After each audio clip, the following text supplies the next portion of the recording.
Que Dieu soit béni. Amen. Nous saluons au nom du Seigneur, en ce mercredi 28 juin 2023, nous saluons tous les internautes qui nous suivent via Facebook, sur notre page Je suis Manfresh. Nous saluons également toute la population du Koweït, quartier Koweït, au niveau de Yopougon, car nous sommes au carrefour, au grand carrefour du quartier Koweït. Nous saluons tous les papas et mamans qui sont de passage dans ce quartier et qui prendront quelques-unes de leurs minutes pour nous écouter ce matin. Que Dieu bénisse votre entendement.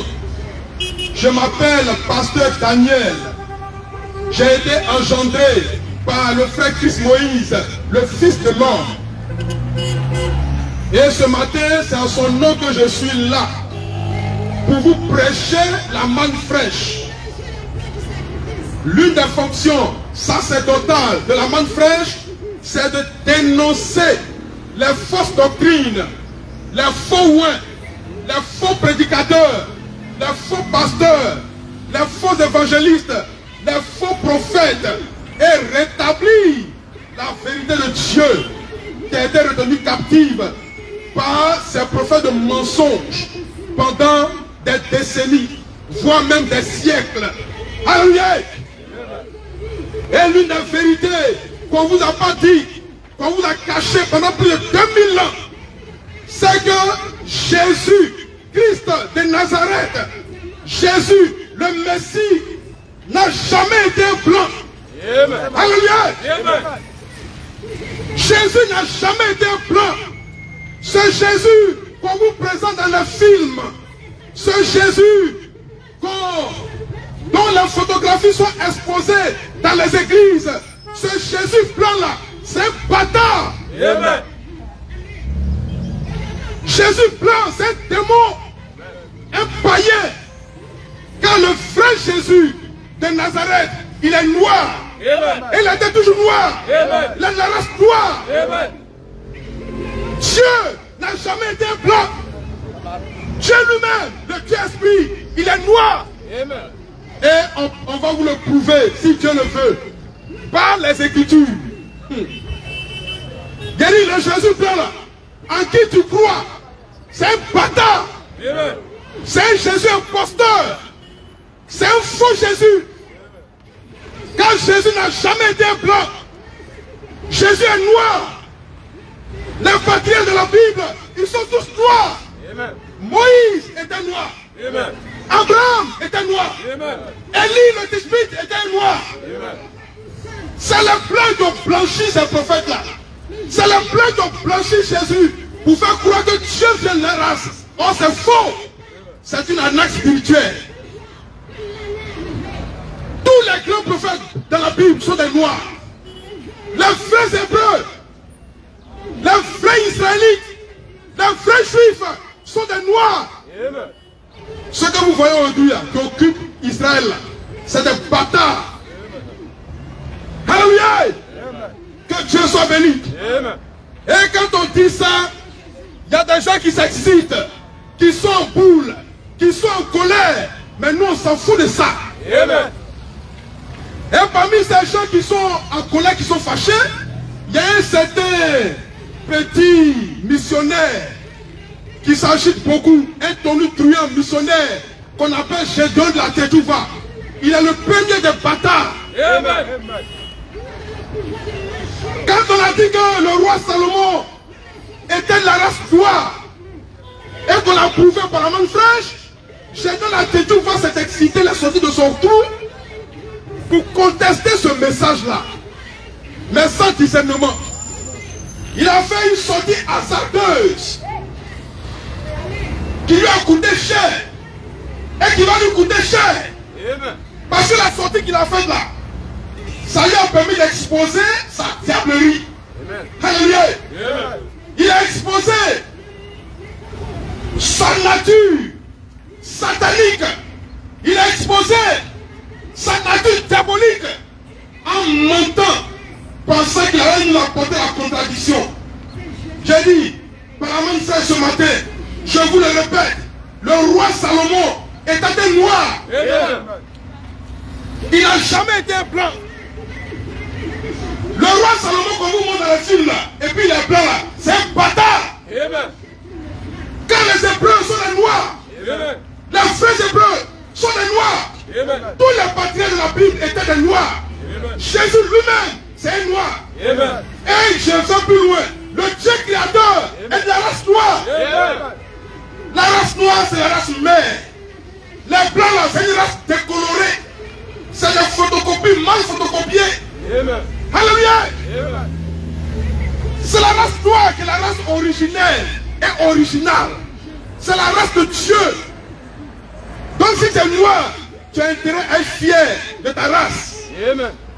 Quand la race noire est la première race au monde, c'est d'elle que sont sorties les autres races. Et nous vous disons par la main fraîche et au nom du Seigneur que le roi Salomon était de cette même race-là, la race noire. Amen. Quand on a dit ça, quand le fils de l'homme, frère Christ Moïse, a donné cette révélation, Gédéon Adjedjouba qui nous guettait depuis longtemps, a profité de l'occasion pour bondir sur cette révélation pour dire non, la manne fraîche a menti. Que lui, Gédéon, il va nous prouver que le roi Salomon n'était pas un noir, il était un blanc. On dit ok, vas-y. Et il nous sort un passage. Cantique des Cantiques 5, versets 10 à 11, qu'on va lire avec vous. Et puis on va voir si sa preuve qu'il a sorti là prouve effectivement que Salomon était un blanc. Mais nous nous disons, nous soutenons, nous signons et nous persistons que le roi Salomon était noir. Amen. Amen. On va lire la version Louis II. Ça c'est Louis II qui parle ici. Hein. Lecture. Cantique. Oui. Chapitre 5. Oui. À partir du verset 10. Oui. Mon bien-aimé est blanc. Mon bien-aimé est blanc. Et vermeil. Et vermeil. Il se distingue. Oui. En 10 000. Oui. Sa tête. Merci. Est-ce que vous comprenez? Dans Cantique des Cantiques là, on qualifie le roi Salomon. Et la dame ici dit que mon bien-aimé est blanc et vermeil. Alléluia. Amen. Ça c'est lui second qui dit ça. Mon bien-aimé est blanc et vermeil. Lorsque Gédéon Adjedjouba a vu ce passage là, où il est écrit mon bien-aimé est blanc et vermeil, pour lui, il a eu la preuve que la manne fraîche ment. Il a bondi sur ce passage pour dire à qui veut l'entendre que nous on a menti en disant que le roi Salomon était un noir. Voici la preuve que le roi Salomon était un blanc. Maintenant ce qui est grave, c'est que le passage dit que le roi Salomon était blanc et vermeil. Gédéon Adjedjouba s'est arrêté à blanc. Mais la suite là, il faut dire ça aux gens. Alléluia. On dit blanc et vermeil. Toi tu dis blanc et puis tu t'arrêtes là. Mais un vermeil, tu as oublié. Oh vermeil, c'est aussi notre couleur. Amen. Vermeil, c'est la couleur rouge vif. Rouge vif et foncé. Amen. C'est ça la couleur vermeil. Maintenant, depuis que tu existes là, tu as déjà vu quelqu'un qui est à la fois blanc et en même temps rouge vif foncé. Tu as déjà vu ça? Je te demande. Hein? Je vous demande. Vous avez déjà vu quelqu'un qui est blanc et puis rouge vif foncé? Tu as déjà vu ça? Donc ici là, il y a un problème. Alléluia. Amen. Ici il y a un problème. Pour déceler ce problème-là, on va aller dans d'autres versions de Bible pour voir le même passage. Comment ils ont traduit ça? Qu'est-ce qu'ils ont eu à dire? Sur Cantique des Cantiques 5, verset 10 à 11. Et ensemble, on va voir ce passage-là pour voir ce qu'il dit réellement. Version français courant. La Bible version français courant. Lecture. Mon bien-aimé. Mon bien-aimé. Est reconnaissable. Est reconnaissable. En 10 000. Entre 10 000. À son teint. À son teint. Resplendissant. Resplendissant. Écuivré. Écuivré. Alléluia. Yeah. Ici vous voyez qu'il n'y a pas le mot blanc qui ressort dedans. On dit son teint est resplendissant. Donc ici là, blanc que Louis II a dit, ici là, la version français courant a parlé de éblouissant. C'est ça, hein? Et resplendissant. La traduction français courant a parlé de resplendissant. Donc en français courant et Louis II, qui dit vrai? Qui dit vrai? Ben, ils ont dit resplendissant. Louis II dit blanc. On va voir notre version. La version traduction du monde nouveau. La version traduction du monde nouveau. Là qui fait. Celui qui m'est cher Celui qui m'est cher est éblouissant est éblouissant et a le teint vermeil. et a le teint vermeil. Alléluia. Amen. Ici, une autre traduction de Bible traduit le mot blanc que Louis II a eu à utiliser pour dire éblouissant. Or, nous savons que resplendissant et éblouissant sont des synonymes. Amen. Ça dit la même chose. Amen. Donc Louis II et ces deux gars ne parlent pas de la même chose. Amen. Car Louis II c'est un bâtard. Amen. Alléluia. Amen. Tous les docteurs théologiques sont des bâtards. Amen. On dit éblouissant, resplendissant. Donc ici on parle de l'éclat du teint. On ne parle pas de la couleur. Alléluia. Amen. On prend comme une tradition. Au moins 3, ça vous suffit. Traduction des moines Traduction des moines. de Matsu. Oui, Mon bien-aimé mon bien-aimé est frais est frais et vermeil. et vermeil. Amen. Est-ce que frais c'est un teint? Amen. Est-ce que éblouissant c'est un teint?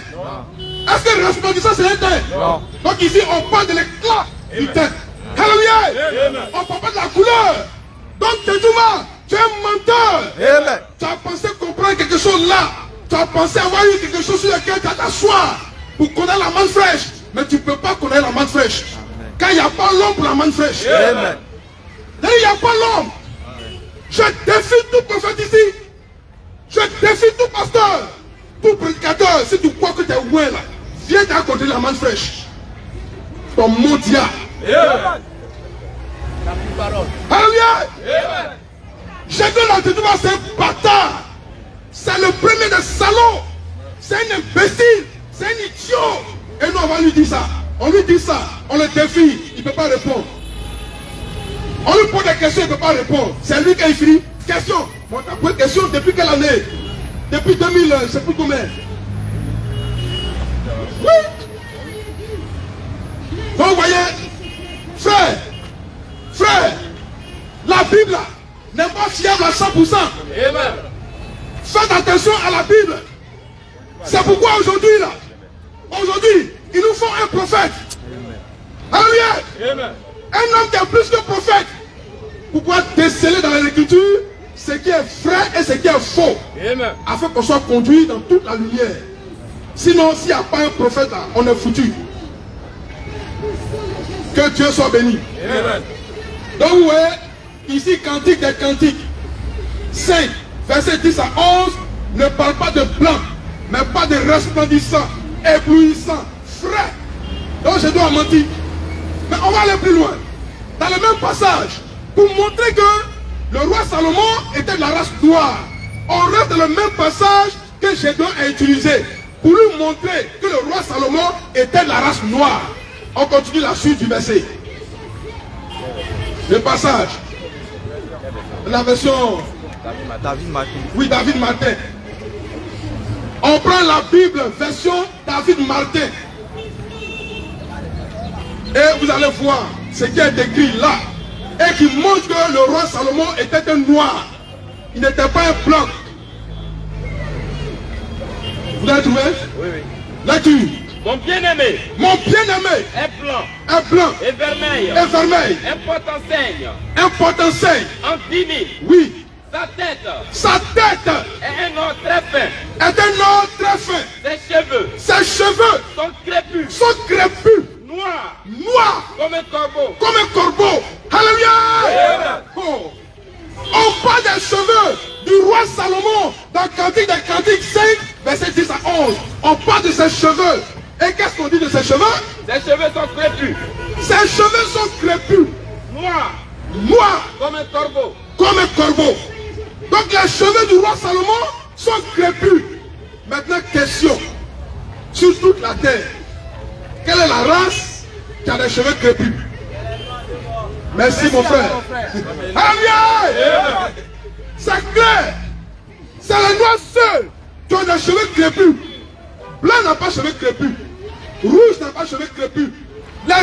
pas de cheveux crépus. C'est les noirs seuls qui ont les cheveux crépus. Donc c'est une caractéristique qui est propre à la race noire. Alléluia. Et ça, c'est la preuve biblique que le roi Salomon était de la race noire et non de la race blanche. Donc je donne la tête, tu vois, tu es diable. Diablotin de diable. Et pour montrer qu'il est diable, les symboles même qu'il utilise sortent de l'enfer. Un menteur patenté. Vous voyez ce symbole-là? Non, on commence par le premier. Le centaure. Ah, celui qui est là. Où est ce symbole-là? C'est le symbole du ministère auquel appartient Gédéon la Tchétchouva. C'est le symbole d'un centaure. Le centaure, c'est un animal qui est mi-cheval, mi-homme. Il a une tête d'homme avec un torse d'homme et puis le reste là, c'est cheval. C'est le symbole de l'église à laquelle appartient Gédéon la Tchétchouva. L'église que Gédéon la Tchétchouva dirige là, leur symbole là, leur emblème là, c'est ça là. Or, le centaure là, ça n'existe nulle part dans la Bible. Ce symbole n'a pas de trace dans la Bible. Et Dieu lui-même ne s'est jamais identifié à un centaure. Donc Gédéon, ce symbole là, tu l'as tiré d'où? Nous on va répondre à ta place. Tu l'as tiré de l'enfer. Amen. C'est un symbole qui n'est pas divin. C'est du diable. Et quand on a commencé à taper sur ces symboles, son père, Akodio, son père, il a caché ce symbole-là. Et puis il a changé ça par un autre symbole qu'il a encore utilisé. Cette fois-ci, ce symbole-là est encore plus grave que le premier. Amen. Il a utilisé ici un cavalier qui est assis sur un cheval roux. C'est le symbole qu'il utilise, qui montre le caractère de son ministère, qui montre la nature de son ministère. Or, cheval roux, là, quand on cherche cette trace dans la Bible, il s'agit bel et bien de l'antichrist, du diable, dans l'Apocalypse 6, qu'on va lire, et puis vous-même vous allez écouter. C'est un symbole diabolique qui est là. Or, c'est ce symbole-là auquel s'identifie Gédéon la Tchétchouva. C'est ce symbole-là qui caractérise le ministère. Ministère Sobel Akodio. Sobel Akodio, c'est le père spirituel de Gédéon la Tchétchouva. Et Sobel Akodio, c'était un bâtard, un sorcier, un charlatan. On lit. Quand il ouvrit Oui, attends. le deuxième saut, Quand il ouvrit le deuxième saut, j'ai entendu le deuxième être vivant oui, qui disait, viens. et il sortit Et il sortit un autre cheval, un autre cheval roux. celui qui le montait, Celui qui montait sur ce cheval roux là reçut le pouvoir reçut le pouvoir d'enlever la paix d'enlever la paix de la terre, afin que les hommes que les hommes s'égorgent les uns les autres. et une grande épée Et une grande épée lui fut donnée. Alléluia. Et vous voyez le cavalier qui est là, il a une grande épée dans sa main. Effectivement. Et il est assis sur un cheval roux. Ça correspond proprement à Apocalypse 6. Alléluia. Et on dit, le pouvoir lui a été donné d'enlever la paix sur la terre et de faire en sorte que les hommes s'égorgent entre eux. Donc le ministère Sobel Akodio est venu pour que vous puissiez vous égorger. Oui. Et en vous donnant cette doctrine mensongère, cette doctrine diabolique, telle que le coup de voix sexuel, il est en train de vous égorger comme ça. Alléluia. Car Gédéon la Tchétchouva est du diable. Son père Akodio Sobel était aussi du diable. Alléluia. On l'a défié, il a fatigué. On lui a envoyé invitation chez lui à la maison, à Ancré. Il ne répond pas. Groupement 4000, c'est. Il ne répond pas. Quand il n'a pas cœur de répondre. Si je dois saucer sa tête ici, là, je me fais à son ministère. Lui-même, il connaît. On se connaît. C'est pourquoi il n'ose pas réagir. Il n'ose pas nous défier en face. N'est qu'à essayer. N'est qu'à essayer. Quand je dois faire plein air, il n'aime pas que d'autres personnes le filment. Et puis il ne fait jamais de direct. Pourquoi? Il connaît à faire là. N'est qu'à faire direct. Et puis nous, on sera à lui face à face. Vous allez comprendre qu'il est vide, il n'y a rien en lui. Il a flocon. C'est un tombeau blanchi qui est là. Et moi je le défie encore. Je vais plus le je défie son centaure là. Alléluia. Je défie son cheval roux.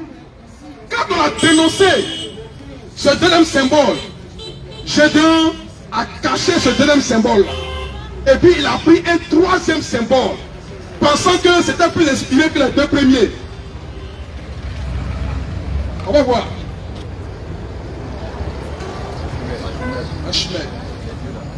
Voici le troisième symbole que Gédéon a utilisé. On met les deux ensemble pour qu'on puisse voir. Vous voyez? Le centaure qu'il a utilisé, ça a disparu. Il a caché ça.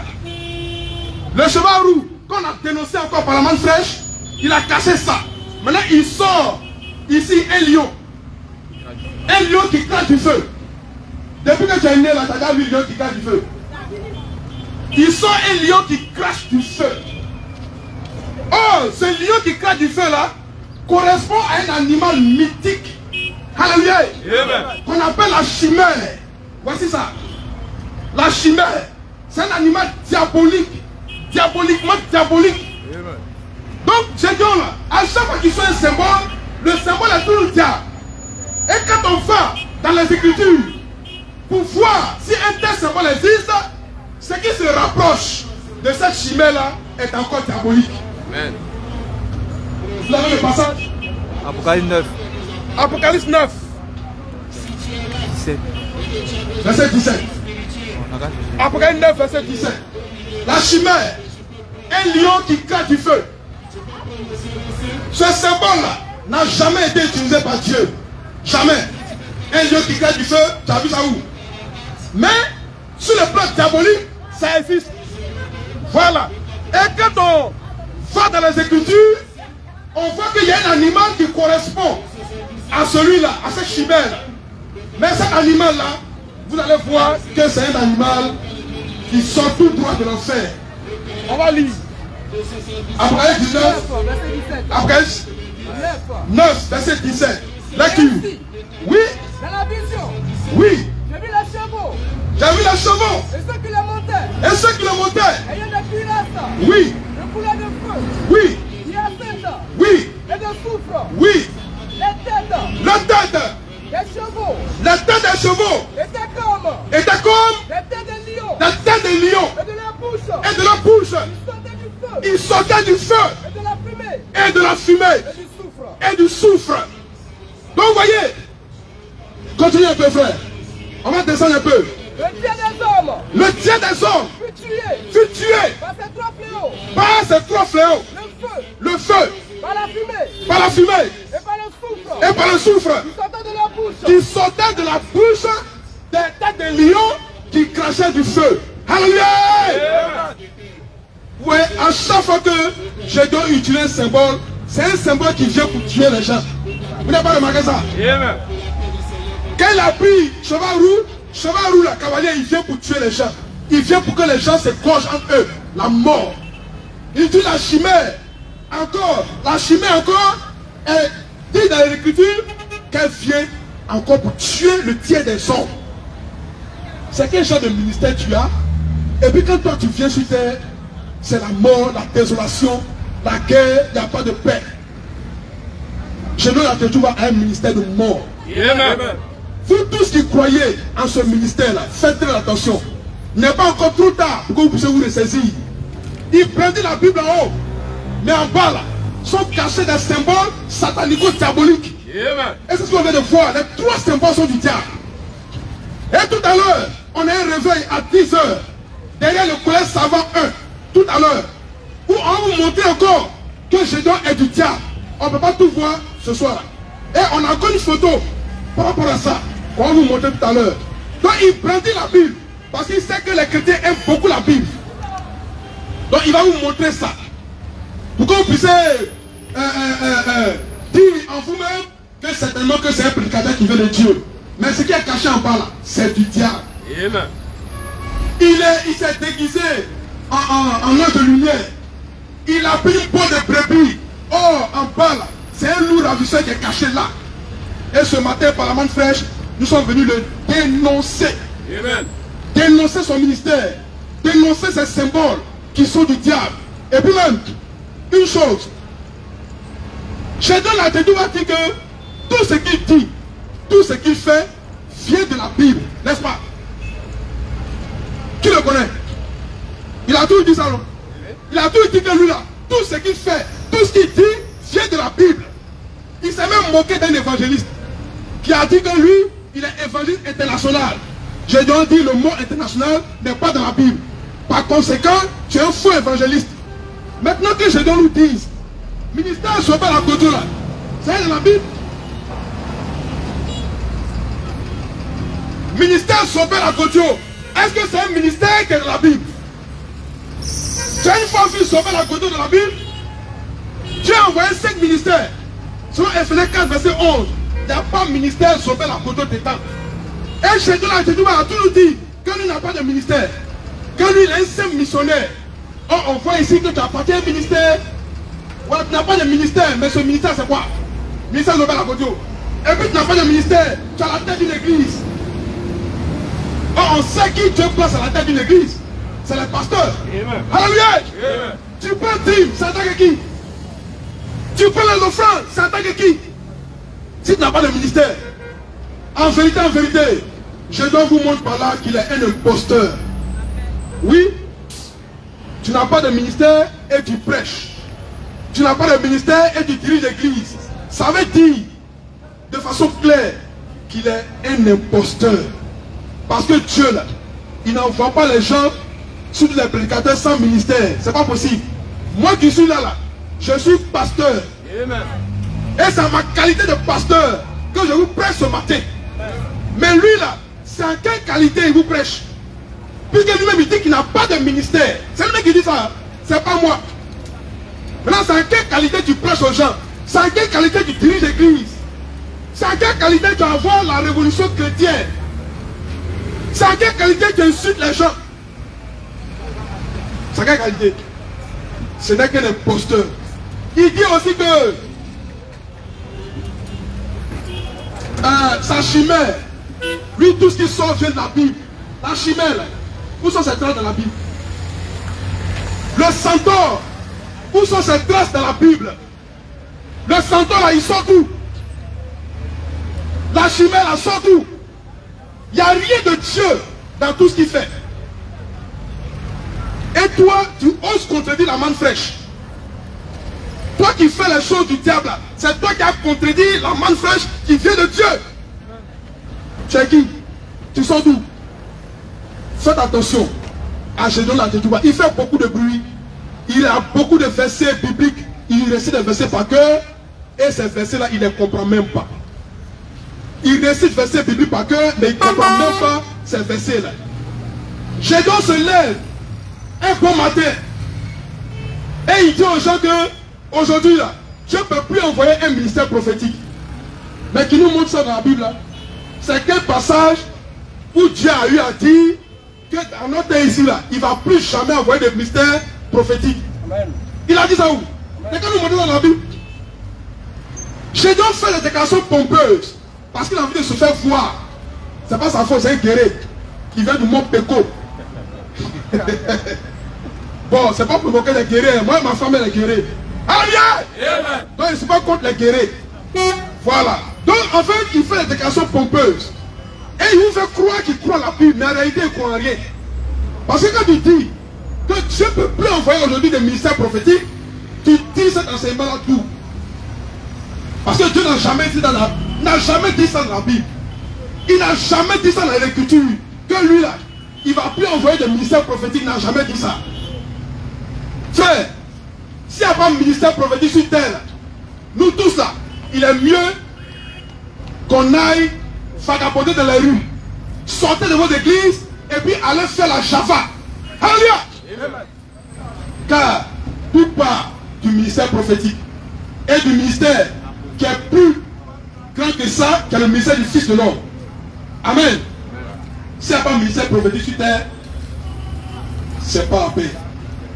On va lire Éphésiens 4, verset 11. S'il y a quelqu'un qui a une question, qui a une préoccupation, Il y a une question en ligne. on peut y aller. La question? Oui, en ligne. Zone. Question. Zone.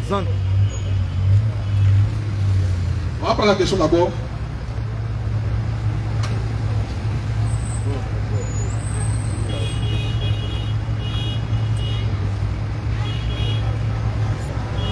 Désiré Rwamba, Oui, une question d'un internaute. oui. Bonjour pasteur. Je veux comprendre une chose. Pourquoi dit-on que la Bible n'est pas la parole de Dieu? Amen. Alléluia. Frère Rwamba, c'est ça, hein? C'est ça. Bonjour à toi aussi. Que Dieu te bénisse. Merci pour ta question. Merci pour ton courage. On va vous dire pourquoi est-ce que la Bible n'est pas la parole de Dieu. C'est intéressant. On commence par Jean 1, à partir du verset 1. Un autre prend Apocalypse 19, à partir du verset 11. On va d'abord lire Jean 1, verset 1 et suivant. On a trouvé? Oui. Lecture. Jean 1, Oui, à partir du verset 1. oui, Au commencement oui. était la parole. Au commencement était la parole. Et la parole était avec Dieu. Et la parole était avec Dieu. Et la parole était Dieu. Et la parole était Dieu. Elle était au commencement. Oui, continue. Avec Dieu. Oui, Toutes choses toutes choses ont été faites par elle. ont été faites par la parole. Et rien Et rien de ce qui a été de fait ce qui a été fait n'a été fait sans n'a elle. été fait sans la parole. En elle était la vie. Merci. Verset 14. Et la parole Et la parole a été faite chair. a été faite chair. Et elle a habité Et elle a habité parmi nous, nous, pleine de grâce plein de grâce et de vérité. et de vérité. Alléluia.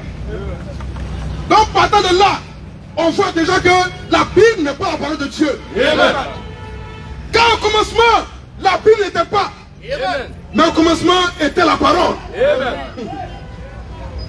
La Bible est née avant-hier ici. La Bible, c'est né avant-hier ici. Plusieurs siècles après les apôtres. Mais depuis Genèse, la parole était déjà là. Amen.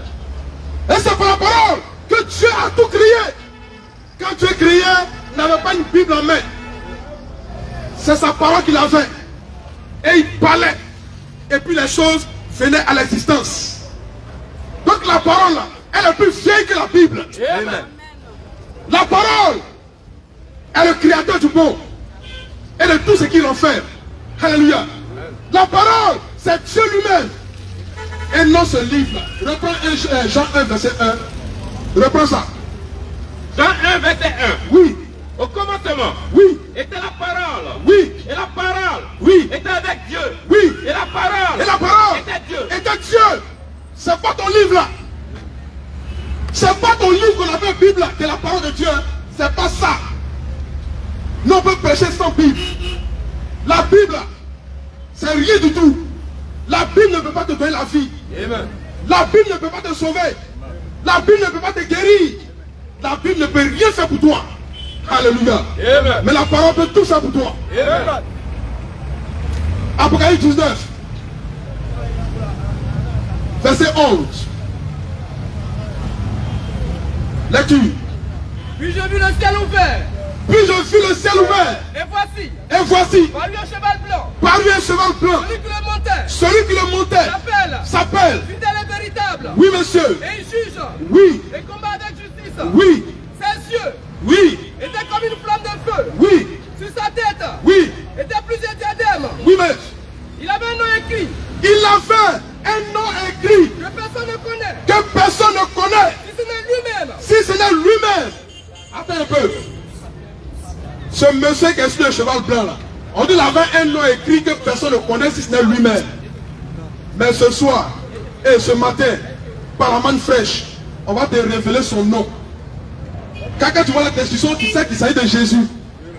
On va te révéler son autre nom que tu ne connais pas. Lecture frère.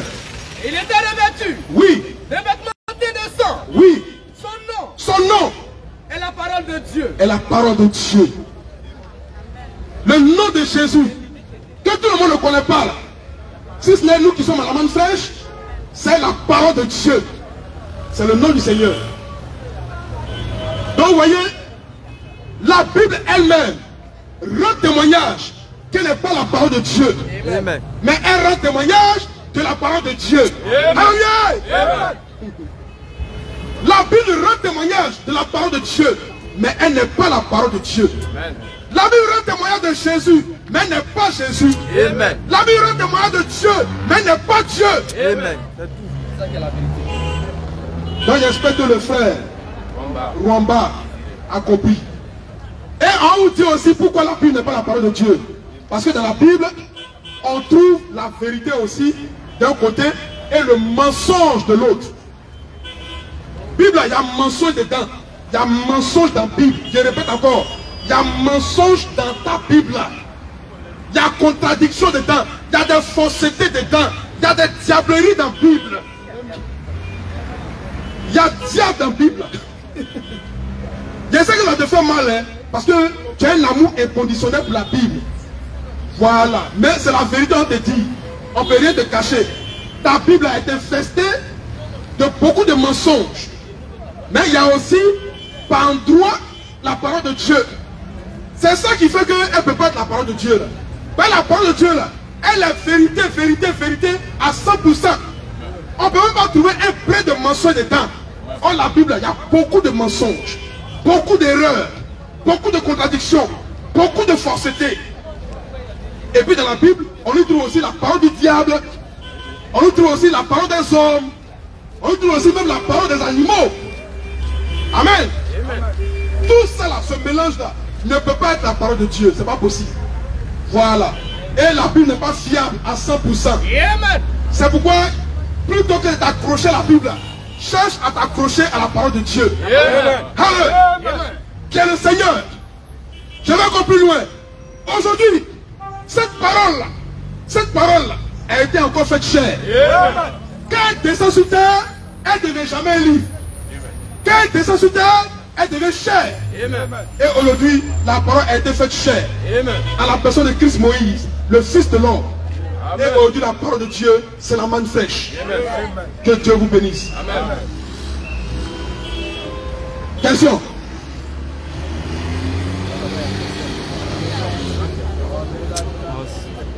Question. Il n'y a pas de question? Il n'y a pas de débat derrière. Le débat se passe ici. Si quelqu'un croit être inspiré, qu'il est prophète ou de quoi, viens ici à la lumière. Vous cachez derrière Bakala, vous parlez de quoi? Et le débat va se dérouler loin. Et puis après, c'est pour dire non, le précateur, il a la chance. Hein. Tu as gâté son ministère. C'est parce que comme je suis sage, je suis animé d'un bon esprit, vous ne voulez pas gâter. Viens gâter le ministère là. Viens gâter. Tu apprendras. Il y a une autre question encore. Ça pousse sur Internet là.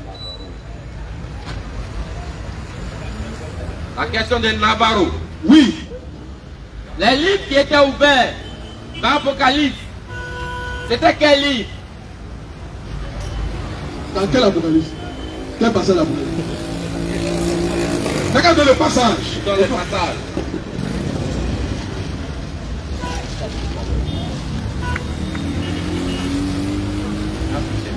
Voilà. Il doit passage et puis on va lire.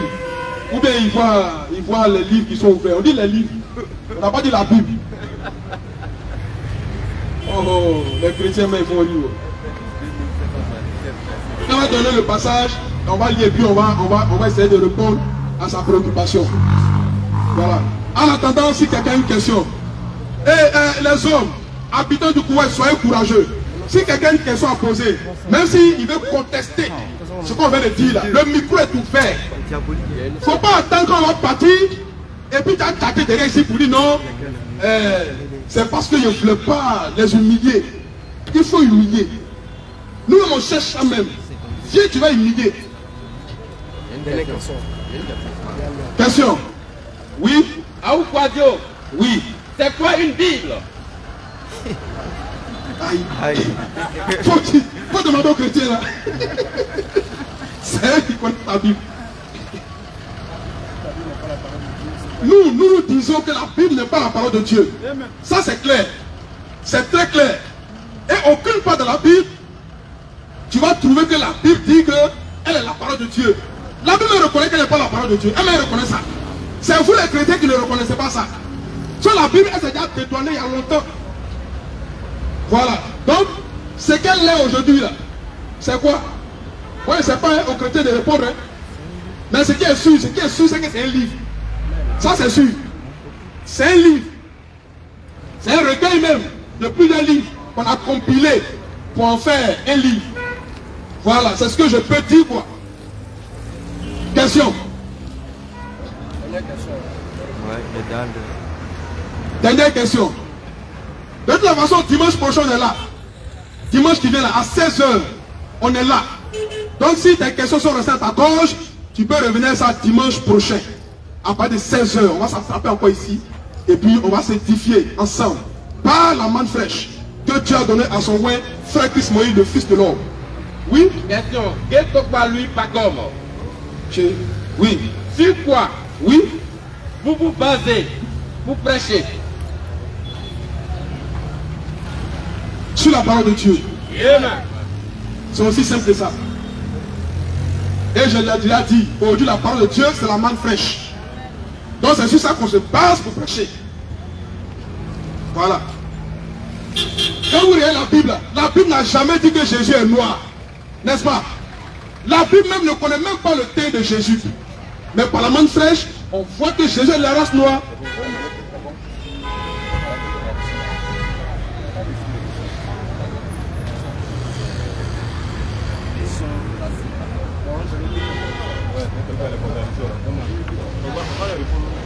Ouais. Voilà. Bon, il y a des questions qui viennent, mais il est l'heure. Je l'ai déjà dit, on a un culte à 10h tout à l'heure. Donc, pour aujourd'hui, on va mettre fin au débat. Dimanche prochain, à partir de 16h. Il y avait une question à poser? Il y avait une question? La toute dernière. Voilà, comme lui, il est là, en face de nous. La toute dernière. Après ça, on s'en va.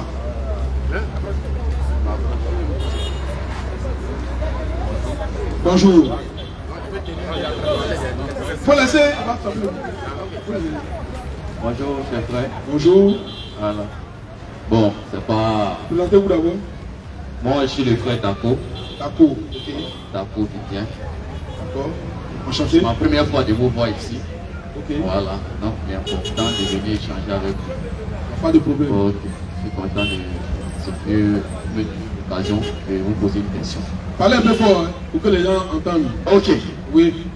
Tout à l'heure, vous avez dit que la Bible n'est pas la parole de Dieu. Oui. Ok. Bon, je voudrais savoir quelque chose. Oui.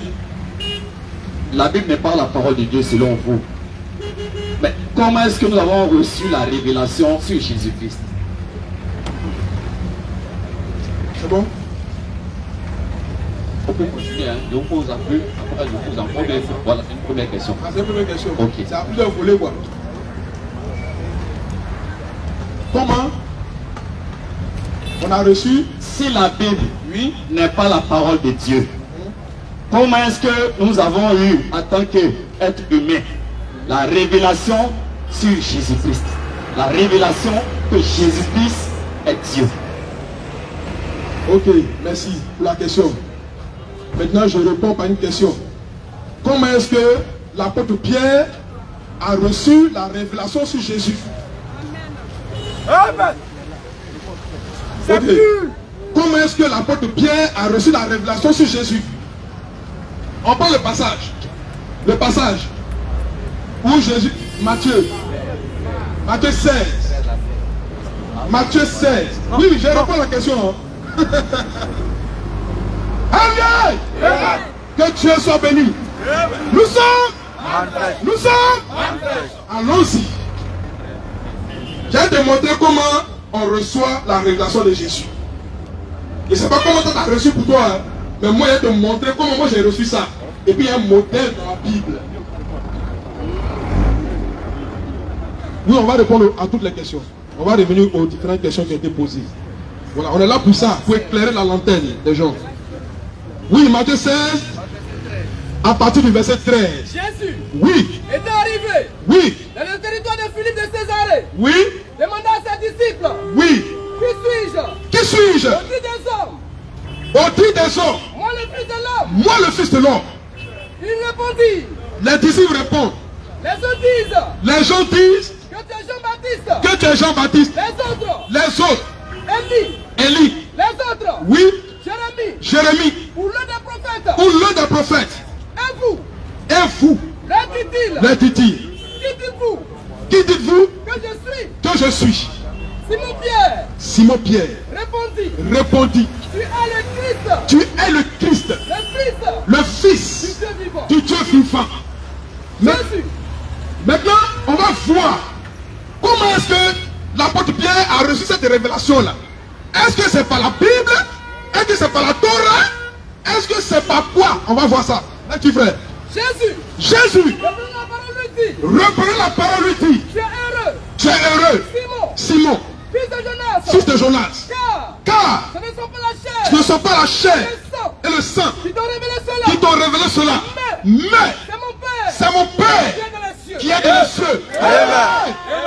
C'est comme ça qu'on reçoit la révélation de qui est Jésus. La question est répondue. On peut continuer. Je peux te parler. Tu te calmes d'abord. Tu te calmes d'abord. Ah, tu t'en vas. Mais qui va te toucher? Jésus-Christ. Oui. Oh, ouais. Laissez-le, laissez-le. S'il vous plaît, on se calme. Voilà. On se calme, s'il vous plaît. Attends, mon frère, c'est pas toi.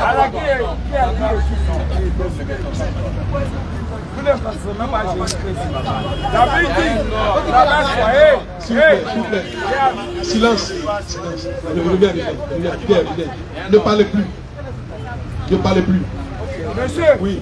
vous m'écoutez très bien. Je t'écoute. Marche avec la parole de Jésus-Christ. La Bible dit, rabaisse-toi et tu te lèveras. Moi, regarde, je veux parler pour sacrifier mon âme. Deux choses. Maintenant, il va te dire, écoute-moi très bien. Regarde, le Seigneur Jésus-Christ va te juger. Nous, tous, des créatures de Dieu. Tu ne me connais même pas. Je n'ai pas voulu te connaître. Voilà. Mais je te dis, il faut m'écouter ta réveil. Donc, il faut prêcher la parole de Jésus-Christ. Si tu n'as pas prêché la parole de Jésus-Christ, vous tous vous allez à l'enfer.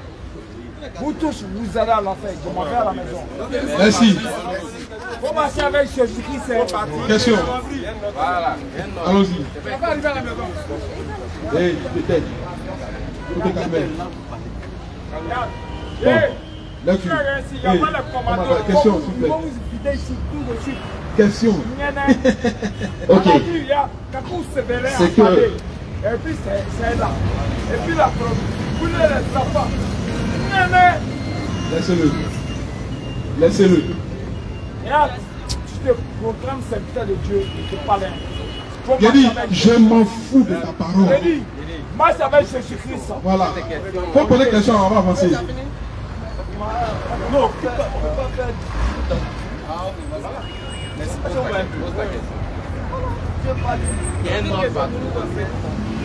Pardon, pose ta question. Ok. Tout à l'heure, vous avez dit que c'est par révélation qu'on reçoit Jésus-Christ. C'est ça? Parce que Jésus a dit Et cette révélation vient de Dieu. à l'autre que ce n'est pas la chair et le sang qui t'a appris cela. Ok. Avant que vous dites cela, vous avez dit, vous allez me montrer comment l'apôtre Paul a reçu la révélation de Jésus. Je n'ai pas parlé de l'apôtre Paul, s'il te plaît. J'ai parlé de l'apôtre Pierre. Non. J'ai parlé de Pierre. Quand tu L'appel dis de encore, Pierre. tu Vous avez dit Pierre. on a lu Pierre. D'accord. D'accord. Même Paul. D'accord. Ok. Ok. Quand nous lisons, nous prenons le livre de Josué, il est écrit que ce livre de la loi ne quitte point ta bouche. Médite-le nuit et jour afin d'agir fidèlement et de réussir dans tout ce que tu vas entreprendre. Ok. De nos jours, de notre ère, est-ce que cette parole ne s'attache pas à notre génération ou cette parole était pour la génération de Josué? Merci. Voilà. On parle de Josué. On parle du livre de la loi. C'est la Bible. Je demande, est-ce que c'est la Bible qu'on parlait en ce temps-là? La Bible n'était même pas écrite en ce temps-là. Amen. Amen. La Bible n'existait même pas encore en ce temps. Amen. Voilà. Maintenant, je viens. Il faut te calmer. Voilà. Je viens. Moïse lui-même, qui a écrit le livre de la loi, là, comment est-ce qu'il a eu la révélation de Dieu? Amen. Josué lui-même qui dit ça, là, que médite ce livre-là, nuit et jour, qui ne s'éloigne pas de ta bouche. Lui-même, comment est-ce qu'il a eu la révélation de Dieu? Amen. Il a eu la révélation de Dieu d'abord, avant maintenant de méditer le livre de la loi. Amen. Ça n'a pas été le contraire. Amen. C'est pas le livre de la loi qui lui a révélé Dieu. Et puis maintenant, il a commencé maintenant à méditer. Mais Dieu s'est d'abord révélé à lui, afin maintenant, par l'Esprit de Dieu, maintenant, qui médite maintenant le livre de la loi. Amen. Voilà, c'est pas le contraire. C'est Dieu. Je viens. Pardon, il faut te calmer. Je n'ai pas fini. Quand tu prends tous les hommes de Dieu, depuis Adam, jusqu'à traverser Moïse, jusqu'à traverser toute l'ancienne alliance, jusqu'à arriver à nous, personne n'a connu Dieu sans révélation. Amen. Tout ce qui a connu Dieu, ça a été par révélation. Pas par un livre. Jamais par un livre. Toujours par révélation. Toujours.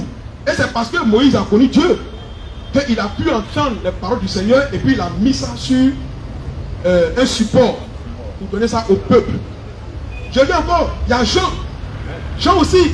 Jean n'a pas écrit d'abord et puis après il a connu Dieu. Jean a eu d'abord la révélation de qui est Jésus. Amen. Et c'est Jésus qui lui a dit, va sur l'île de Patmos, il va me révéler à toi. Ce qu'il y a été dit là, il faut écrire ça. Mettre dans un livre. Et puis il a révélé Apocalypse.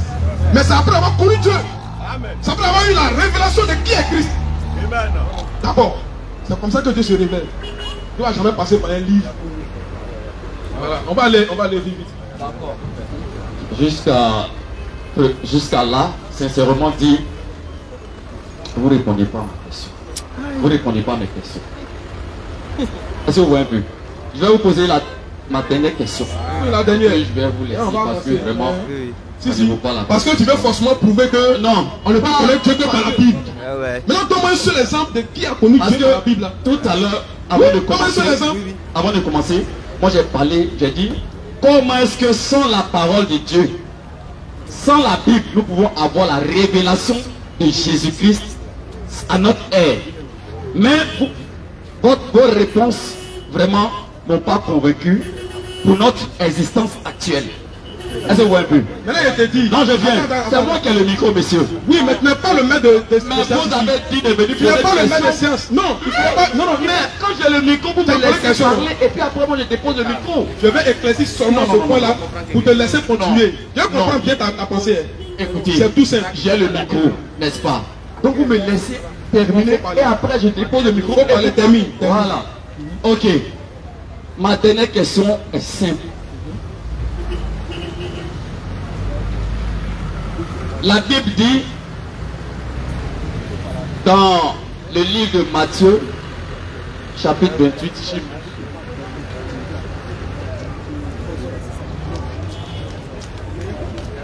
si je ne me trompe pas,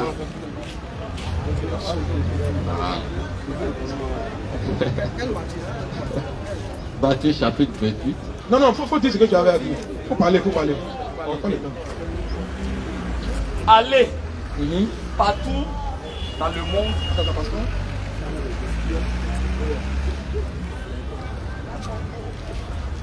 C'est bon? Montez-moi le micro.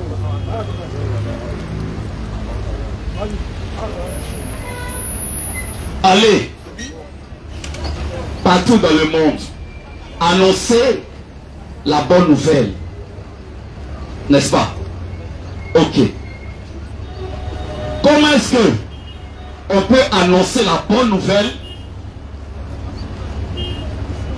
si on n'a pas la parole pour le faire.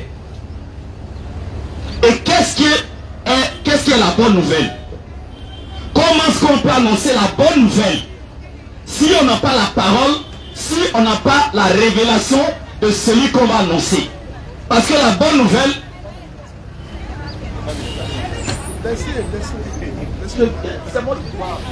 Ok. Comment est-ce qu'on peut annoncer la bonne nouvelle si on n'a pas la révélation de cette bonne nouvelle-là? Comment est-ce qu'on peut annoncer la bonne nouvelle si on n'a pas la révélation de cette bonne nouvelle? Ok. Bon, il a répondu à la question lui-même. Voilà. Donc on ne va pas se fatiguer. Il a répondu à la question. Il n'a plus rien à dire. Comment est-ce que tu peux annoncer la bonne nouvelle si tu n'as pas la révélation? La révélation. Il a répondu à la question. On avance. Question. C'est propre. Question. Il n'y a pas le temps. Non, tu n'as pas me poser la parole. Il y a deux questions qui sont là. On prend les questions là. Oui, oui.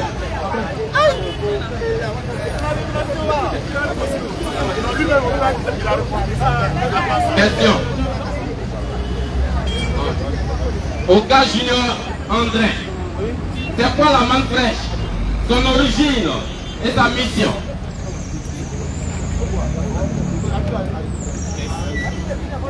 Que Dieu soit béni. Bon, c'est quoi la manne fraîche? La manne fraîche, comme on l'a déjà dit, c'est le pain des grands. Amen.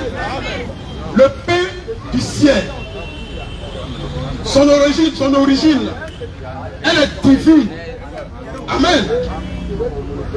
Car Dieu a dit à son serviteur Christ Moïse, tu es un nègre. Et l'aigle prend son envol. Il va dans le lieu très élevé pour chercher la manne fraîche. Et le lieu très élevé, c'est dans la présence de Dieu lui-même. Au ciel. La manne fraîche ne vient pas de la terre. La manne fraîche vient du ciel. Et c'est la parole de Dieu. La manne fraîche, c'est la parole de Dieu pour nous aujourd'hui. C'est la parole prophétique pour nous aujourd'hui. Amen. Amen. C'est le pain des grands. Et il a dit quelle est la fonction de la manne fraîche. L'origine, il a déjà répondu. La fonction maintenant. La mission de la manne fraîche. La manne fraîche est venue pour la perfection des saints. La manne fraîche n'est pas venue pour les pécheurs. La manne fraîche n'est pas adressée aux pécheurs. Si tu es un pécheur, tu n'es pas concerné par la manne fraîche. La manne fraîche est venue pour les saints. Et elle est venue pour leur perfection. Voilà. Elle est venue pour les parfaits. Maintenant, pourquoi leur perfection? Elle est venue les perfectionner pour le jour de l'enlèvement. C'est par rapport à l'enlèvement. La manne fraîche nous prépare par rapport à l'enlèvement qui vient. C'est pour ça que Dieu a envoyé ce message-là. Pour rassembler les saints, qui sont les aigles, autour de l'incarnation du mystère de Matthieu, du mystère du cadavre, de Matthieu 24-28. Car c'est le lieu où Dieu prépare ses élus par rapport à l'enlèvement.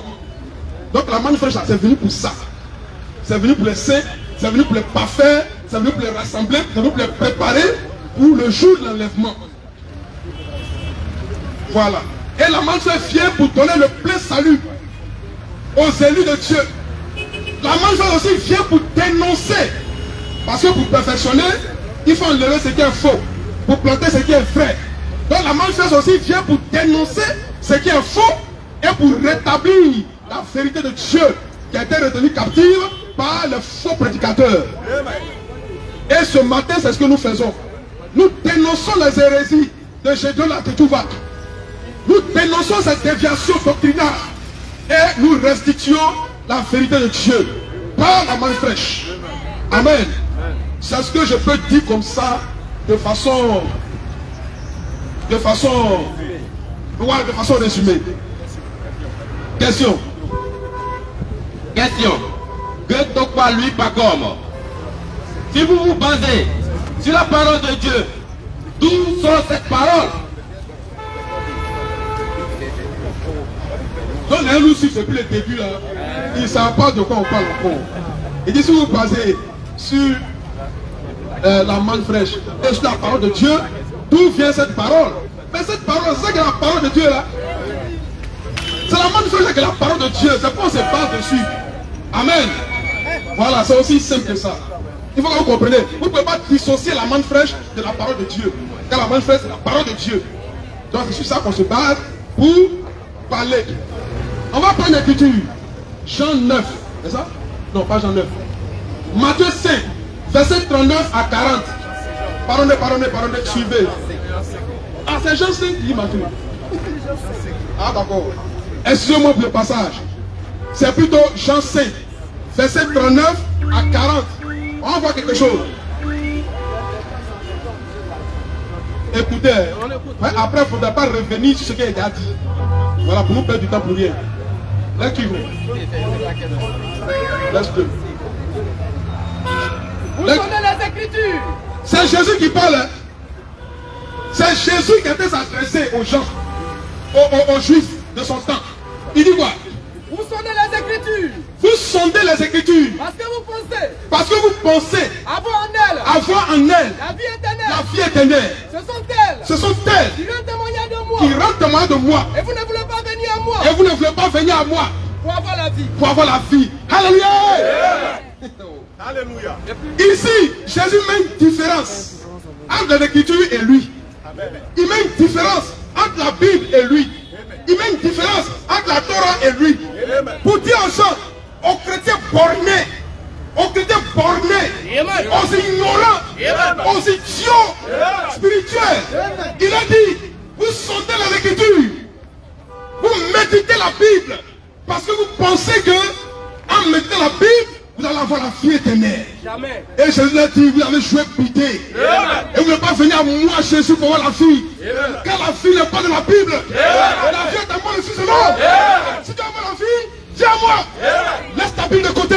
Alléluia. Donc, ta Bible ne te sert en réalité de rien. Mais comme tu aimes trop la Bible, c'est à cause de toi que de temps en temps, on est obligé de citer ça. Sinon, on peut se passer de la Bible. Et puis enseigner la parole de Dieu aux gens. On peut se passer de la Bible. Et puis donner la vie. La preuve, quand tu es malade, ne cherche pas une Bible pour te guérir. Ne cherche pas une Bible pour te guérir. Frère, la Bible, il y a la mort dedans. Quiconque se confie à la Bible sera toujours confondu. Quiconque se fie à la Bible va tout droit en enfer, sans escale et sans transport. Amen. Mais quiconque se fie à Jésus aura la vie éternelle. Quiconque se fie au Seigneur ira au ciel. Amen. Sans problème. Amen. Car le Seigneur, c'est pas la Bible. Amen. Et la Bible, c'est pas le Seigneur. Amen. Il a été clair. Les Écritures rendent témoin de moi, mais elles ne sont pas moi. Amen. Que tu as la vie, tu viens à moi. Amen. Oui, je vais poser une question. Jean 5, verset 39 à 40. C'est bon? On reprend encore, frère. Il y a une question? Oui, voilà. Voilà. Il y a un internaute qui a posé une question. Il dit on a dit qu'il y a des erreurs de la Bible, des contradictions. Lui, il veut quelques exemples. On va lui donner quelques exemples. On va lui servir ça un peu. Pas la mort de Judas. Cherchez le passage où Judas. Acte 9. Acte 9. Verset 7. Verset 7. Et acte 22. Et acte 22. Verset 9. Verset 9. Deux passages contradictoires. Ils vont parler du même événement, mais de façon différente. Acte 9. Verset 7. Verset 7. En contradiction. En contradiction. Avec acte 22. Avec acte 22. Verset 9. Verset 9.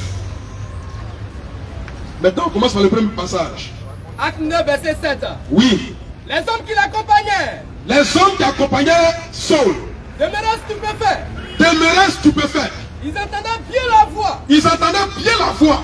Mais ils ne voyaient personne. Mais ils ne voyaient personne. Donc on le tient. Ils entendaient bien la voix, mais ne voyaient personne. Maintenant, acte 22. Acte 22, verset 9. Oui. Ceux Ceux qui étaient avec moi, qui étaient avec moi, Paul, Saul, lui, vit bien la lumière, il vit bien la lumière, mais ils n'entendaient pas la voix il n'entendait pas la voix de celui qui me parlait. de celui qui me parlait. On fait comment? On choisit quoi entre les deux? Acte 9 dit, ils entendaient bien la voix, mais ils ne voyaient personne. Maintenant, Acte 22 dit qu'ils voyaient la lumière, mais n'entendaient rien. Bon, entre les deux passages, qui dit vrai? C'est compliqué. Alléluia. Autre passage. Acte 11, 17. Et plutôt, acte 1, 17 à 18. Acte 1, verset 17 à 18. Et puis Matthieu 27, verset 5 à 8. Acte 1, verset 17 à 18. Et puis Matthieu 27, verset 5 à 8. Oui.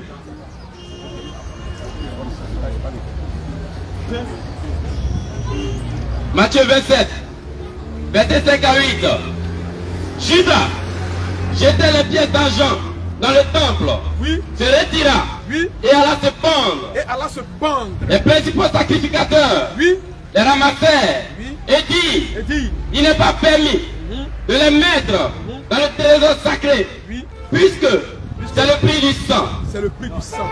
Et après, Donc ici on retient que Judas s'est pendu. C'est pas ça? C'est ce qui est écrit. Hein? On retient dans le premier passage que Judas est mort par pendaison. Il s'est pendu lui-même.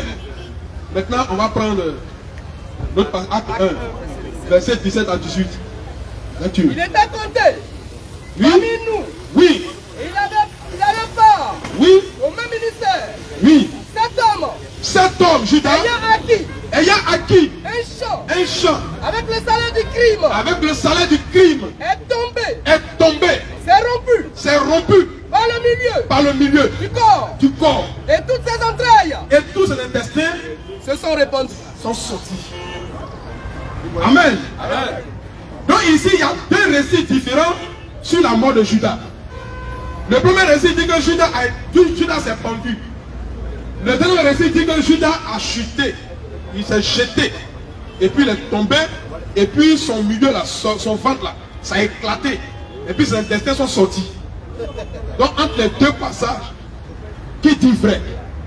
Or les deux passages sont dans la Bible. Hein? Deux passages contradictoires qui ne disent pas la même chose. Sur le même événement, sur la même personne. Mais qui sont dans la Bible. Donc à supposer qu'un groupe de chrétiens prennent le côté où Judas s'est pendu là. Et puis un autre prend le côté où Judas s'est rompu par le milieu. Mais les deux groupes de chrétiens là, ils vont se faire des débats inutiles. Oui, Judas n'est pas mort par pendaison. Judas est mort par pendaison. Judas, non, il s'est éclaté par le milieu. J'ai dit non, il est mort par pendaison. Et puis chacun va voir sa preuve. Tiré de la même Bible. C'est pourquoi je vous dis que quiconque se fie à la Bible sera confus. Sera confus. À cause de ces contradictions là. C'est ça qui est le problème. C'est pourquoi, quand vous voyez dans la Bible, il y a des passages que les gens peuvent utiliser pour dire que Jésus n'est pas Dieu. Il y a d'autres passages que les gens peuvent utiliser pour dire que Jésus est Dieu. Et puis il y a débat. Jésus n'est pas Dieu, Jésus est Dieu, Dieu n'est pas Dieu. Et les deux groupes qui débattent là, ils prennent tous leurs preuves et leurs versets dans la même Bible. À ce niveau-là, il faut maintenant que la parole de Dieu vienne trancher. Et c'est pour ça que nous sommes là. Par la main fraîche. Que Dieu soit béni. Et nous on va trancher. Alléluia. Question. Il y en a encore des versets. Mais on va pas passer tout le temps là-dessus.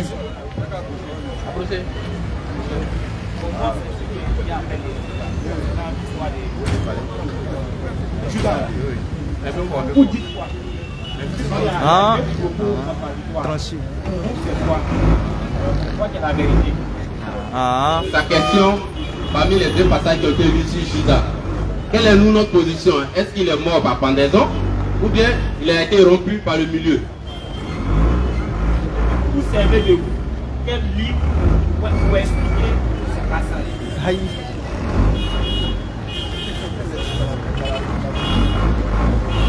Le livre qu'on utilise là, son affaire est compliquée.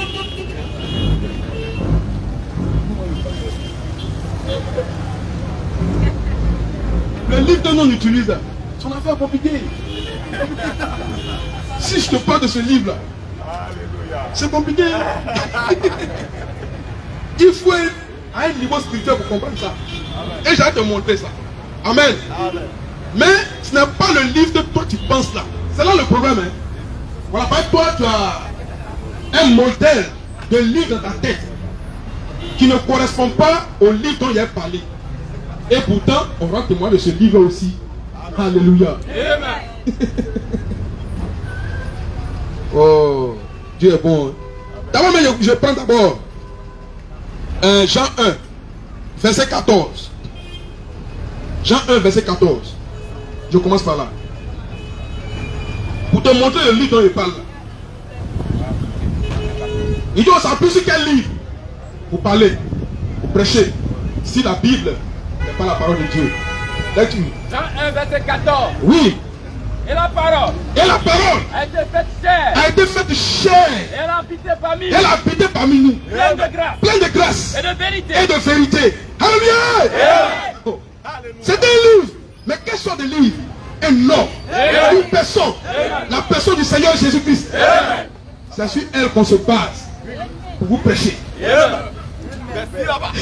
Alléluia. Car Dieu lui-même, c'est un livre. Dieu lui-même, c'est un livre.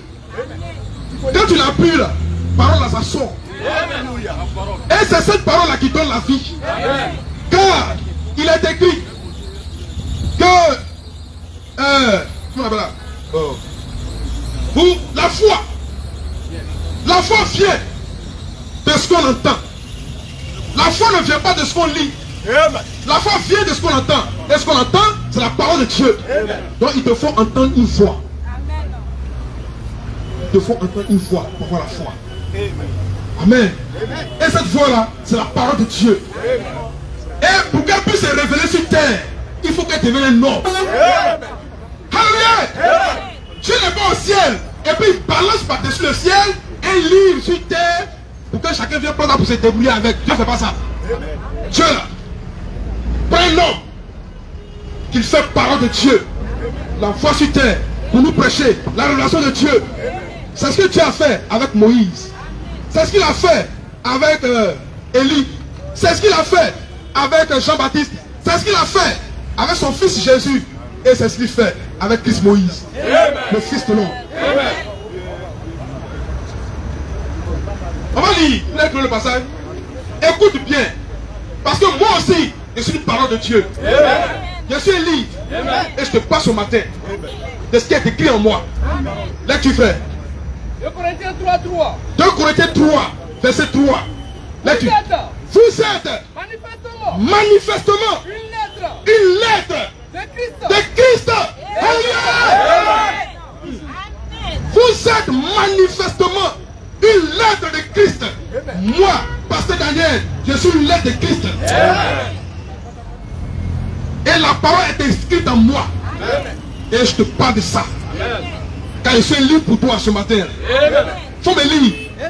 Faut m'écouter. Et tu verras Dieu.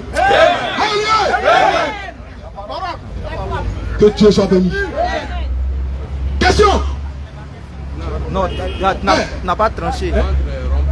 Et puis, et pendaison. Et par le milieu. Et pendaison. Quelle est la position de la manne fraîche? Pendaison. Je vais laisser la chose en suspens. Dimanche, on est là. À partir de 16h. Tu vois que là, il te faut plus que la Bible. Hein? Voilà, tu vois. C'est là. On voit qu'il faut quelque chose de plus que la Bible. Quelque chose de plus grand que la Bible pour trancher. Oui. Oui. Oui. Oui. Oui, c'est ce que je te dis là.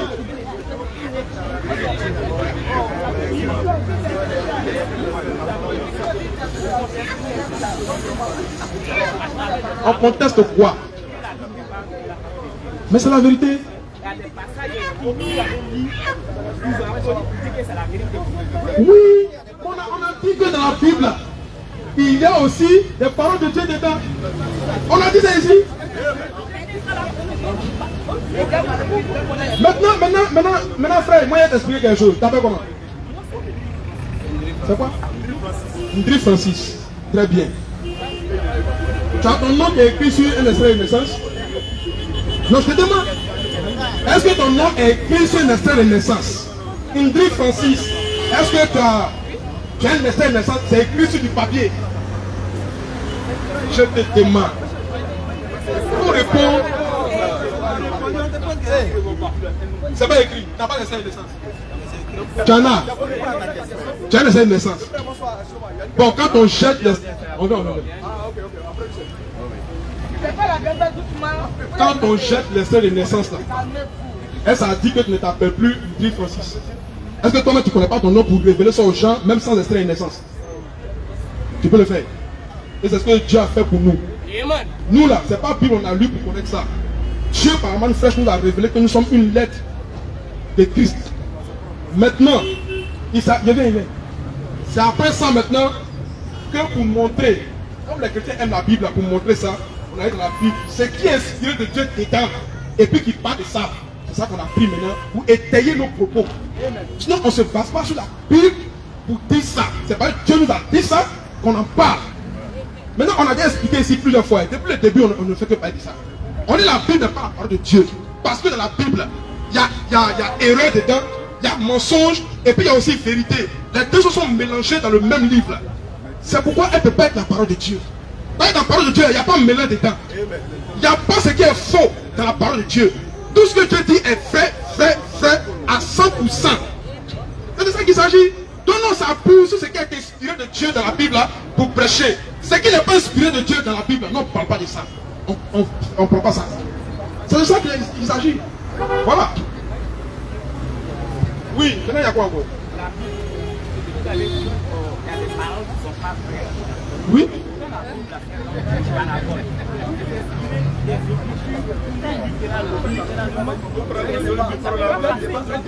Bon, ce qu'on va faire, la mort de Judas qui était expliquée là, donne-moi la parabole qui est dedans. Il y a d'autres questions. Voilà. Calmer.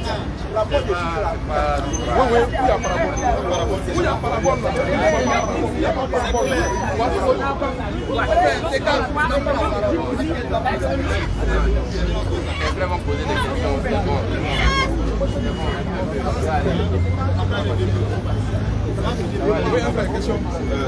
Je vous salue au nom de Jésus.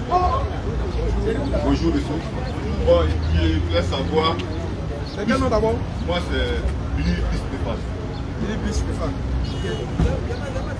Je voulais savoir parce que depuis que le monde est créé, aujourd'hui moi j'attends que la Bible n'existe pas. La Bible n'est pas la parole de Dieu. La Bible n'est pas la parole de Dieu. Tous les serviteurs que Dieu a menés sur la terre là, c'est aujourd'hui seulement que non, il vient d'apprendre que la Bible n'est pas la parole de Dieu. Bon, moi je voulais savoir, la loi de Dieu là, parce qu'un enfant de Dieu doit avoir des lois. Donc comment savoir la loi de Dieu? Parce que puisque la Bible n'est pas la parole de Dieu, un enfant de Dieu a toujours les lois. Donc il voulait savoir la loi de Dieu d'abord, et puis la Bible là. C'est vous seuls qui savent, qui nous disent que la Bible n'est pas la parole de Dieu. Mais il voulait vraiment que vous nous expliquiez bien. Parce que quand vous touchez un peu, un enfant de Dieu, quand Dieu t'a envoyé là, c'est pour nous éclaircir. Il n'y a pas fait de dire j'ai bien dimanche. Donc quand c'est comme ça, les débats ne touchent pas les trucs. Voilà. Parce que nous là où nous sommes là, on veut aussi Dieu et Jésus. Et quand Jésus aussi là, il parle là, c'est pour ne pas oublier que quand il révèle quelque chose, que les gens écrivent. Donc quand Dieu dit que la Bible n'est pas la parole de Dieu, nous on veut savoir parce que la Bible Dieu t'a dit, la tante nous dit. Mais il y a plein d'hommes là, ils ont oublié. Donc, il faut écrire pour qu'on n'oublie pas. Mais quand tu dis aujourd'hui que la Bible n'est pas la parole de Dieu, il faut nous expliquer clairement. Merci. Que Dieu soit béni. Vous savez, le réveil là, ça a commencé depuis 9 h. Vous n'étiez pas là. Voilà, donc quand vous venez poser les questions, quand vous prenez un réveil en cours, ne dites pas que vous n'avez pas été clair, vous n'avez pas expliqué les choses. J'ai expliqué ça dès le départ. Je viens. Non, à 9 h, vous n'étiez pas là. Voilà, c'est ce qu'il dit là. Si vous étiez là dès le début, on n'aurait même pas eu ce débat encore. Mais je vais revenir là-dessus pour vous. Et puis pour les autres qui ont pu le réveiller en cours, voilà, je vais réexpliquer ce que j'ai déjà expliqué. Bien. D'abord, je commence par poser la question à tous ceux qui voient la Bible comme étant la parole de Dieu, qui me donnent un seul passage qui dit que la Bible est la parole de Dieu. Tu ne vas pas trouver ça. Mais le passage qui montre que ce n'est pas la Bible qui est la parole de Dieu, là, ça est dedans. Donc on commence par là. Ça est dedans. Ça est dedans. La Bible même en parle. La Bible reconnaît qu'elle n'est pas la parole de Dieu. C'est vous qui ne reconnaissez pas ça. Hein? Sur la Bible elle-même, elle reconnaît qu'elle n'est pas la parole de Dieu. Amen. Et puis elle nous désigne qui est cette parole. Et tu comprends? La Bible nous dit ça. Donc les prédicateurs que tu connais là, qui sont venus depuis des siècles, des dizaines d'années, qui sont venus dire que la Bible est la parole de la Bible, je ne sais pas sur quoi ils sont basés pour dire ça. Parce que la Bible même ne dit pas ça. Et la Bible nous désigne clairement qui est la parole. Amen. Et elle reconnaît que ce n'est pas elle. On va commencer par le premier passage. Jean 1, verset 1. Jean 1, verset 1. Oui. Au commencement était la parole. Oui. Et la parole était avec Dieu. Et la parole était avec Dieu. Et la parole était Dieu. Et la parole était Dieu. Est-ce que tu comprends? On n'a pas dit, laisse-moi finir. On n'a pas dit que la parole était un livre. On dit Dieu là, c'est lui qui est la parole. C'est clair. Et c'est ce que la Bible dit.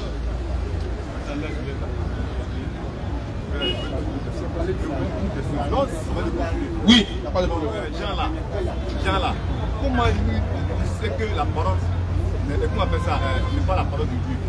Puisque Jean là, c'est un homme. Donc oui. Il veut savoir pourquoi Jean, il sait que la parole là, il nous dit, parce que Jean a écrit ça. Hein? Oui. Donc pourquoi Jean lui l'écrit? Parce que Jean n'est pas Dieu. Il veut savoir pourquoi Jean il écrit pour dire que la parole de Dieu là, c'est pas ce qui est dans la Bible, c'est pas la parole de Dieu. Donc il veut savoir. Maintenant je te pose une question. Est-ce que Dieu révèle sa parole aux hommes? Oui. Donc où est le problème? C'est Dieu qui a révélé ça à Jean. Voilà. Donc quand Dieu révèle, on doit noter. N'est-ce pas? Oui. Voilà, donc on note, ça devient quoi? On appelle ça comment?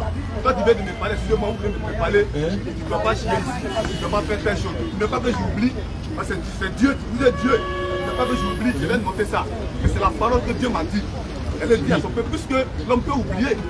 Tout à l'heure, là, vous avez oublié. Quand vous avez posé une question, vous avez oublié. Oui, maintenant, ce qu'il a écrit là, c'est quoi? Ce qu'il veut savoir, c'est que Jean a écrit comme parole de Dieu qu'on ne doit pas oublier, c'est quoi? Non, c'est pour vous dire quoi? Non, réponds à ma question, s'il te plaît. Je vais vous dire, c'est pour vous dire que... Non, je ne comprends pas. Non, vous ne comprenez pas. J'ai dit, écoutez-moi bien, j'ai dit, vous ne pas qu'on oublie. Oui. Pourquoi il écrit dans la Bible? Oui. Une fois la parole qui vient, que vous parlez, que vous n'avez pas vous me dites tout à l'heure que Dieu dit. Il ne faut pas faire telle chose. Ce n'est plus toi, hein, c'est Dieu qui t'a parlé. C'est ça. Dieu dit qu'il ne faut pas voler. Dieu dit qu'il ne faut pas faire telle chose. Oui. Ça, c'est pour tout le monde. Donc, vous ne pas qu'on oublie là. On va écrire ça quelque part. Oui. Il faut écrire ça devient quoi? C'est quoi on appelle ça comment? C'est la parole écrite de Dieu. Il n'y a pas de souci. Mais ce qu'on a dit là. Je viens. Voilà. Je viens. Puisque vous dites que c'est la parole de Dieu, oui. Que ce que Jean écrit là, ça vient de Dieu. Ce qui est dans la Bible là, ça vient de Dieu. Maintenant le problème, c'est que c'est vous qui ne me comprenez pas. Allons-y. Oui, je viens d'abord. J'ai dit quoi? J'ai dit dans la Bible, on y trouve des paroles inspirées de Dieu. On y trouve aussi des paroles inspirées du diable. C'est ce qu'il dit. C'est quoi? Laisse-moi finir. Oui, j'ai te dit comment savoir. J'ai te dit ça tout à l'heure. C'est pourquoi on ne peut pas prendre la Bible comme étant la parole de Dieu dans son entièreté. C'est pas possible. Parce qu'il n'y a pas que ce qui est inspiré de Dieu dedans. Il y a aussi ce qui est inspiré du diable dedans. Ce qui est inspiré même des hommes dedans. Et c'est tout ça qu'on appelle la Bible. Tu vois? De toute façon, on a sorti une écriture qui dit vrai. Dans la même Bible, on peut citer une écriture qui dit faux. On sait comment. Maintenant, on vient de lire l'écriture sur la définition, sur qui est la parole de Dieu. C'est écrit. Est-ce que c'est écrit que c'est la Bible qui est la parole de Dieu? La Bible n'est pas la Bible là. C'est non, je pose la question. Maintenant, vous, donc, vous donnez une dernière question. Donc, vous donnez une dernière question. Parce que nous tous là, il y a des gens même parce que je suis arrivé. Voilà. On va où? Je vais poser une question. Voilà.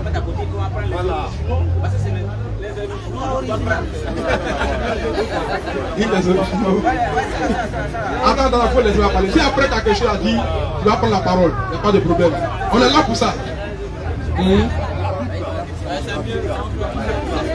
Vous êtes là. Oui. Oui. Si Dieu va vous parler de la droite, voilà. Dieu ne peut pas venir parler à tout le monde en même temps. Dieu ne doit pas parler à tout le monde. Voilà. Non, j'ai compris ce que tu as dit. J'ai compris le fond de ta question, de ta préoccupation. On va lire l'écriture et puis on va continuer pour essayer d'approfondir un peu l'explication qu'on essaie de vous donner. Ça va? On va lire l'écriture.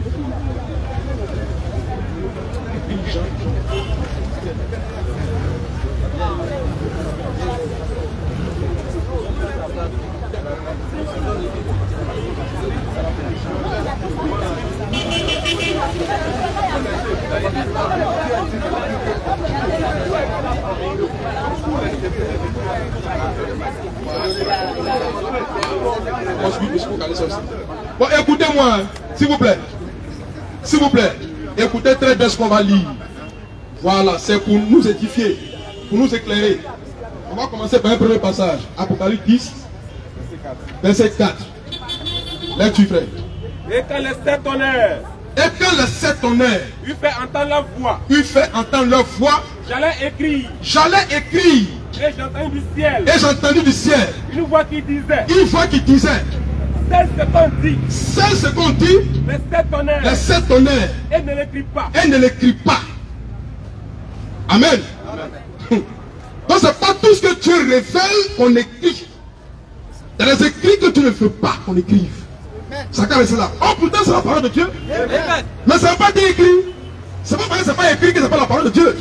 Mais comment on fait pour savoir ça? Comment on doit faire pour savoir ce qu'on dit les sept tonnerres dans ce cas-là? Puisque ce n'est même pas dans la Bible. On fait comment? Frère, la Bible a des insuffisances. Tout n'est pas dans la Bible. Il y a beaucoup de choses que la Bible ignore. Maintenant si Dieu veut nous faire connaître ça, il fait comment? Puisque ce n'est pas dans la Bible. On prend encore notre écriture. Jean.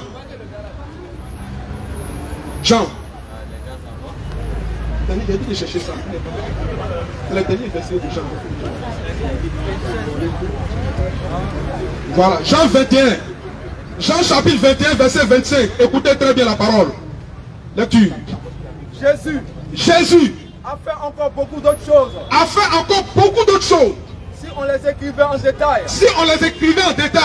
Je ne pense pas que le monde même puisse contenir les livres qu'on a écrits. Donc tout n'est pas écrit. Et pourtant c'est la parole de Dieu. Donc ça veut dire que la Bible elle-même là, elle a besoin qu'on la complète. Et pour la main fraîche, nous on va faire ce travail là. Alléluia. Il y a des insuffisances dans la Bible. Il y a des insuffisances dedans. Tout n'est pas écrit. Tout n'est pas écrit. La Bible ne contient qu'une infime partie. La parole de Dieu, c'est même pas tout. C'est pourquoi on vous dit que la Bible n'est pas fiable à 100%. Faites attention. Parce que Dieu peut te révéler des choses qui ne sont pas écrites. On va lire Amos 8.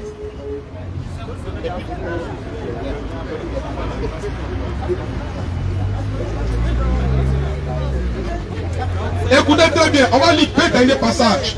Et puis si quelqu'un a une préoccupation, on prend. Amos 8. Amos 8. Monsieur, écoutez s'il vous plaît.